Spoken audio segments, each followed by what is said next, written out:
এক শ্রেণীর লোক শবে বেয়াতের ব্যাপারে বাড়াবাড়ি করে আবার আর এক শ্রেণীর লোক শবে বেয়াতের ব্যাপারে সারাসারি করে, ঢিল টান দেয়। আসলে কি এটা কি আদৌ সঠিক না?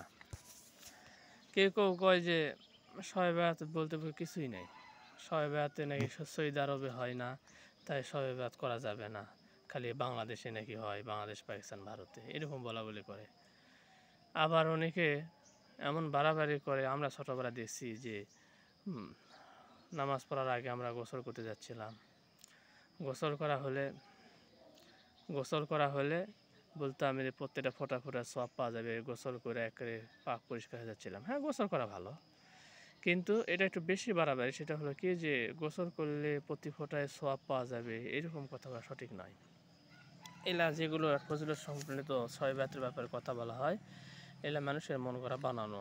হ্যাঁ, শবে বেয়াতের ইবাদত, শবে বেয়াতের রাতে ইবাদত করা যে ফজিলত, এটা সহিহ হাদিস দ্বারা প্রমাণিত আছে। যারা সারাসারি করে বলে শবে বেয়াত বলতে কিছু নাই, সৌদি আরব করে না, সৌদি আরবে নাই, সৌদি আরব 8 বছর থাকলাম নাই, ভাই এত বাড়াবাড়ি করেন না। সৌদি আরব নাই দেখে আপনি করবেন না? সৌদি আরবের লোকের দাড়ি সচর রাখে, উনিকে দাঁড়িয়ে রাখে না, তাই বলে কি আপনি দাঁড়িয়ে রাখবেন না? নাকি দাঁড়িয়ে সচর করবেন? কোনো শরীয়তের বিধান আরোপিত হওয়ার সময় কোনো দেশ বা কোনো গোষ্ঠী বা কোনো এলাকা ভিত্তিকের সাথে বিচার করলে হবে না। কোরআন কারিমে সহিহ হাদিসে কি বলছে সেটা আমাদের মনে করেন দৃষ্টি দিতে হবে। শবে বেরাতের ব্যাপারে যে ইবাদত করা ফজিলত আছে, কয় হাদিস কয় কিতাব আপনি দেখবেন? আমি কয়েকটা নাম বলি। কিতাবু তাওহিদ নাম শুনছেন? কিতাবু তাওহিদ, তারপরে সহিহ ইবনে হিব্বান, মুসনাদে আহমদ, তাবারানি কাবির, এই সমস্ত কিতাবের মধ্যে প্রমাণ আছে সহিহ হাদিসে, এগুলো সহিহ হাদিসের কিতাব। এগুলোর মধ্যে আছে যে শবে বেরাতের মধ্যে ইবাদত করা যাবে। সহিহ মুসলিম আর বুখারীর মধ্যে তো আছে একটা হাদিস, প্রসিদ্ধ হাদিস। অনেকে যারা শুধু বুখারী, সহিহ বুখারী এবং সহিহ মুসলিম ছাড়া অন্য কোনো কিতাবের ব্যাপারে অত মন মন মানুষের তো ভালো লাগে না। আমি যখন দুপচাচিয়া তারাই জুমা নামাজ পড়াতাম জিম সহ তেলদর পাড়া, একজন শিক্ষিত লোক, উনি আমার খুব ভক্ত।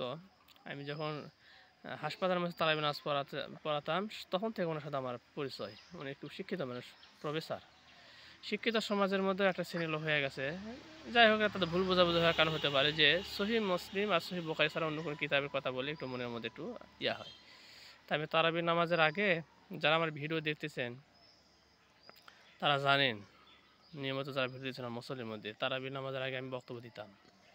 ফরজ নামাজ শুরু হওয়ার আগে কোরআন হাদিস থেকে অনেক গুরুত্বপূর্ণ কথা বলতাম, তারা খুব মনোযোগ সহকারে শুনতো। আর শহর অঞ্চলে তো শিক্ষিত মানুষ বেশি, তারা খুব মনোযোগ সহকারে শুনতো এবং এই ব্যাপারে খুব সাপোর্ট দিত। শুধু দুপচাচিয়া নয়, আমি যখন তারাবির নামাজ তেমাতাতো পড়াতাম কোন গ্রাম দক্ষিণ পাড়া মসজিদে, সেখানেও আমি বক্তব্য দিতাম।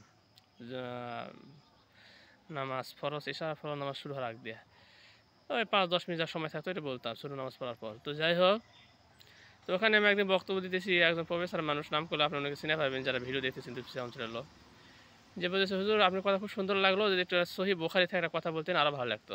মানে সহিহ বুখারী ছাড়া যদি কোনো কিতাবের কথা বলা হয়, এটা মনের মধ্যে তৃপ্তি হয় না, তাই না? কিন্তু শোনেন, সহিহ বুখারী, সহিহ মুসলিম যারা লেখক, ইমাম মোহাম্মদ বিন ইসমাইল রহমতুল্লাহ সহিহ বুখারী লেখক, উনি নিজেই বলছেন যে আমি যেগুলো কিতাব এখানে আনছি, পৃথিবীতে শুধু এগুলো কিতাবই সহিহ আর অন্য কোনো কিতাব সহিহ নয়, এটা ভুল ধারণা। আমি সব সহিহ কিতাব একত্র করতে পারিনি। আমার অভিজ্ঞতায়, আমার পরিশ্রমে যেগুলো সহিহ কিতাব, আমি সহিহ হাদিসগুলো সংকলন করতে পারছি, সেগুলো আমি এই কিতাবের মধ্যে সংরক্ষণ করেছি। তাহলে আপনার সহিহ বুখারী তো মনে করে 6,000 হাদিসে কম আছে, বেশি তো আর নেই, প্রায় 6,000 পাশাপাশি। যাই হোক, তো এতগুলো মানে এই এই এই সামান্য কি পৃথিবীতে হাদিসের কিতাব? বুঝতে হবে, পৃথিবী থেকে হাদিসের কিতাব এতটুকুই আর নাই হাদিস? কত হাদিস আছে। কিন্তু ইমাম মোহাম্মদ বিন ইসমাইল অর্থাৎ ওরফে ইমাম বুখারী রহমাতুল্লাহ নিজে বলছেন যে আমি সব সহিহ হাদিস কিতাব, এই কিতাবের মধ্যে সব সহিহ হাদিস আমি আনি নাই। তাহলে উনি যদি নিজেই বলে থাকে যে সহিহ হাদিসগুলো আমি সব আনি নাই, তাহলে আমরা যারা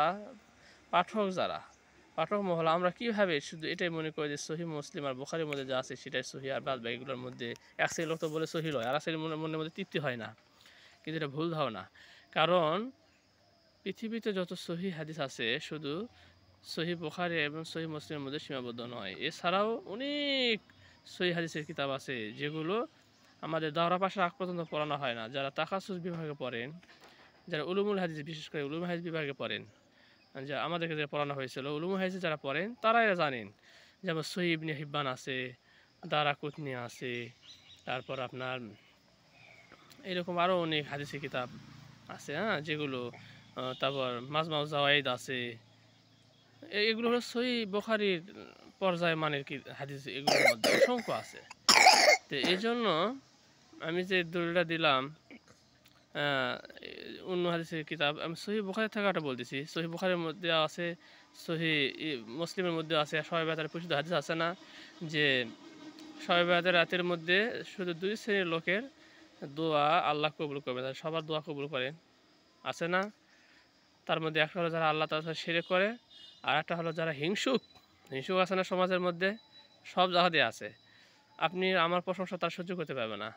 আপনি যত জনপ্রিয়তা আপনি হবে, তত দেখবেন আপনি বিরোধী এক শ্রেণীর লোক থাকবে আপনার বদনাম করার জন্য। এটা সব জায়গাতে আছে।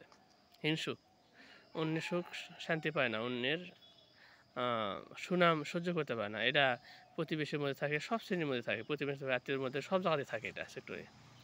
তে এই হিংসুকে দোয়া কবুল করবে না, আর যারা আল্লাহ তাআলার সাথে শিরক করে তাদের দোয়া কবুল করবে না, তাদের বাদবাকি সবাইকে আল্লাহ ক্ষমা করেন। এরকম প্রসিদ্ধ হাদিস আছে না সহিহ বুখারী মুসলিমের মধ্যে? তাহলে কিভাবে এক শ্রেণীর লোক বলে যে শবে বরাত বলতে কিছুই নেই, আমি সৌদি আরব থেকে আসলাম, দেখে সৌদি আরব দেখলাম কোনো শবে বরাত নেই। আরে ভাই, সৌদি আরব না থাকলে কী হলো? সৌদি আরব আজ থেকে সৌদি আরব নামে কোনো রাষ্ট্র ছিল না, আজ থেকে 100 বছর আগে, জানিলে ইতিহাস, 103 বছর আগে সৌদি আরব নামে কোনো রাষ্ট্রই ছিল না। জাজিরাতুল আরব ছিল, হিজাজ ছিল, বিভিন্ন নামে ছিল অঞ্চল। তাই বলে কি আজ থেকে 200 বছর আগে ছিল হাদিস আছে, সিলাদি হাদিস যখন পড়া হয় তাহলে সৌদি আরব নেই দেখা না, তাই বলে নেই এরকম বললে হবে? যে সৌদি আরব নাম কম নাই দেখে হবে না, এটা বাড়াবাড়ি। শবে বরাত এটা সহিহ হাদিসে প্রমাণিত আছে, কিন্তু শবে বরাত পালন করতে যে আমরা একটু কিছু বাড়াবাড়ি করি, এগুলো পরিত্যাগ করতে হবে। হালুয়া রুটি, তারপর সন্ধ্যা রাতে গোসল করা, এটা মনে করা রাতে গোসল করে প্রতি ভোরে সওয়াব পাওয়া যায়, 2 রাকাত নফল নামাজ, এগুলো বাড়াবে। তাছাড়া শবে বরাত সহিহ। আল্লাহ আমাদেরকে সঠিক বুঝদান করুন। সকলে ভালো থাকবেন। আসসালামু আলাইকুম।